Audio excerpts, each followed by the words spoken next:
안녕하십니까. 간중국 코리아 이태현입니다.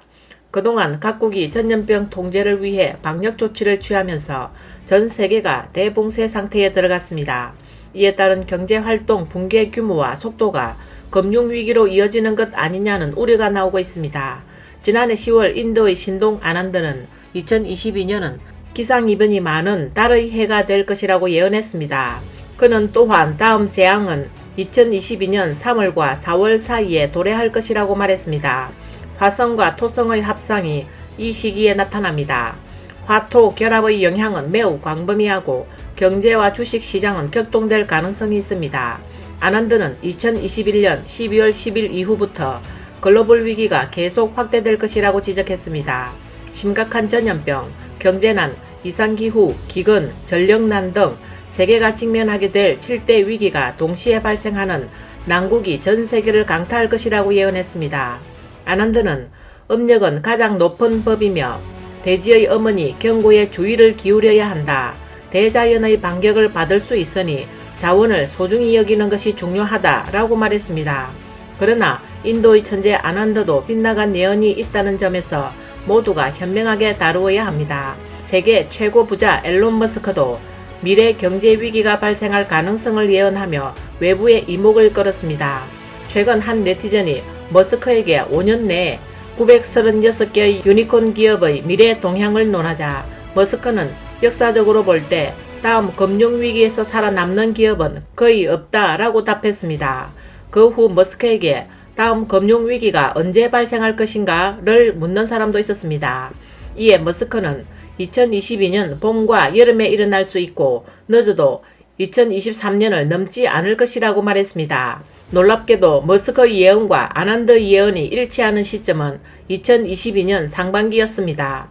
현재 오미크론 변종 바이러스가 전 세계를 휩쓸고 있어 항공, 해운 등 운송업에 큰 영향을 미치고 있으며 만약 상황이 지속된다면 전 세계의 공급망 문제가 다시 악화될 우려가 있습니다.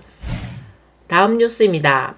홍콩 인터넷 매체인 중신문이 2일 밤 운행을 중단했습니다. 1월 3일 리위애화 편집장과 양지엔싱 주필은 자세한 내용을 설명했습니다. 그는 입장신문 고의청이 고소당했다라며 경찰은 리트윗과 기사, 인터뷰 모두 선동죄로 처벌될 수 있다고 경고했다라고 말했습니다. 그는 기자는 두려움 없이 일했지만 모두 사람이고 가족과 친구가 있다라며 오열했습니다. 당국의 레드라인을 제대로 파악하지 못한 상황과 안심하고 뉴스를 할 수 없는 상황에서 운영 정지는 어쩔 수 없는 선택입니다. 리위애화 편집장은 신문들이 줄곧 가장 전문적인 태도로 뉴스를 처리해왔으며 오늘의 국면을 만든 것은 중신문이 아니라고 강조했습니다. 홍콩 독립언론 등에 따르면 2일 중신문 임원 및 임직원들이 4시간 동안 회의를 갖고 앞으로 나아갈 방향을 논의했습니다. 현 정세를 면밀히 분석한 결과 홍콩 언론업계 전체가 2022년 3월 행정장관 선거 이전에 정리될 것이라는 결론이 나왔습니다. 어떤 젊은 기자는 일부 특정 주제를 쓰지 않겠다며 고위 간부들이 체포될까 걱정된다고 말했습니다.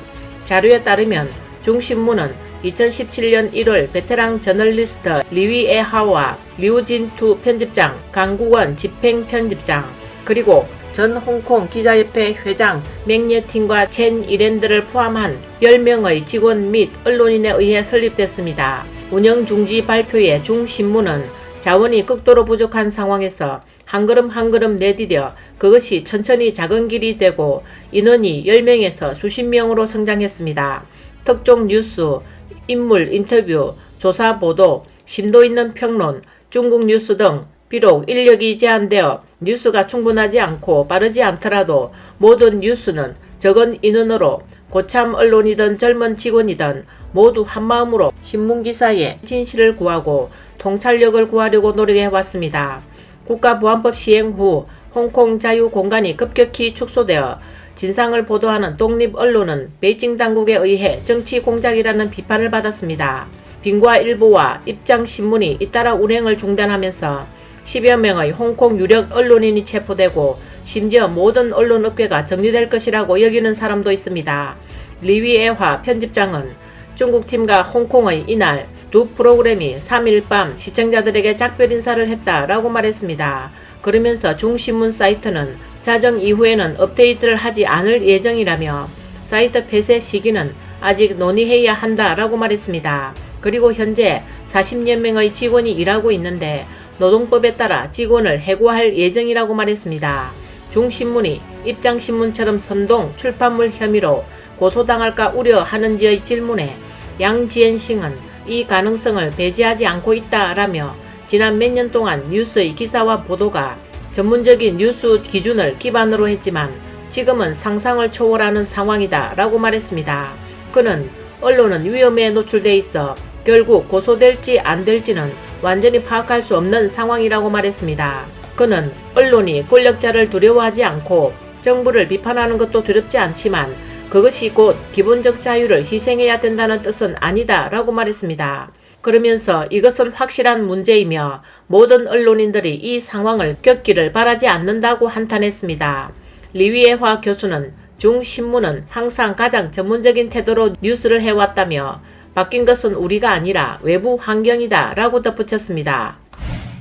다음 뉴스입니다. 베이징 동계올림픽 개막이 한 달도 채 남지 않았습니다. 지난해 12월 31일 2022년 베이징 동계올림픽과 동계 패럴림픽의 시상대, 상패, 수상선수 맞춤형 마스코트 기념품, 시상 꽃다발, 시상식 드레스 샘플 등이 발표되었습니다. 그중 시상식 의상은 서설 상운, 흥운 산수, 당화비설로 총 3벌입니다. 드레스는 모든 설상 경기장의 시상식에 출연합니다. 새 시리즈 시상 의상은 파란색과 빨간색으로 구분됩니다. 각 의상에는 코트, 모자, 장갑, 미끄럼 방지 부츠, 발열 내의와 기타 세트가 포함됩니다. 드레스 메시지가 전송되자마자 소셜 네트워크 플랫폼에서 뜨거운 화제가 됐습니다. 네티즌은 중국식 같지도 않고 민족 복장 같지도 않다. 이렇게 시대 차이 나는 옷을 몇 년 동안 본 적이 없다. 어머니도 그렇게 입지 않으신다. 못생겼다. 다른 네티즌은 전염병이 시작된 후 우리나라가 세계인의 카메라 앞에 서는 것은 이번이 처음이다. 전 세계 모든 나라의 주류 언론이 이번 동계올림픽을 보도할 것이다.